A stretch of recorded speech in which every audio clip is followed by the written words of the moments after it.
Okay, we already know that there are water-bearing minerals within the Earth's mantle that are essentially deconstructed water.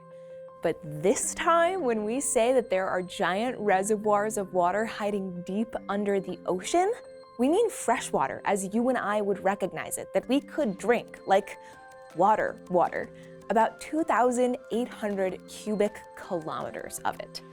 Just to emphasize how freaking big that is, that's enough to fill over 1 billion Olympic swimming pools. Or to put it another way, it stretches not only the length of New Jersey's coastline, but also that of Massachusetts, Rhode Island, Connecticut, and most of New York. Casual.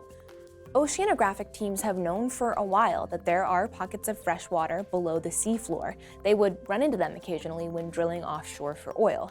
But when geologists and geophysicists started to explore how big these pockets actually are, they were floored. A collaborative team from Columbia University and Woods Hole Oceanographic Institution used 2 different marine electromagnetic methods to pulse the seafloor. One method involved deploying 10 broadband electromagnetic receivers onto the actual seafloor, which then looked down to detect what lurks below. The second method was to tow an antenna broadcasting a certain frequency behind the ship with electromagnetic receivers at 4 different depth levels.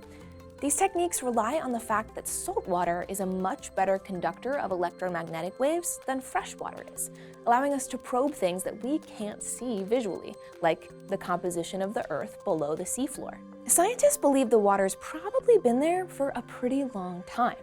When everything was frozen in the last ice age, the sea levels were lower, so what is now this ocean floor was actually exposed.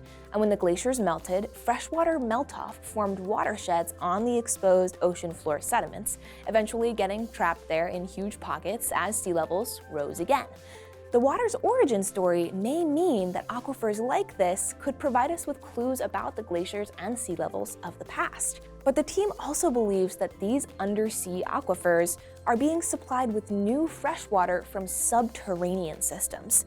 See, rising and falling ocean tides provide alternating pressure to deep onshore sediments, acting a bit like an absorbent sponge, pulling underground water toward the ocean.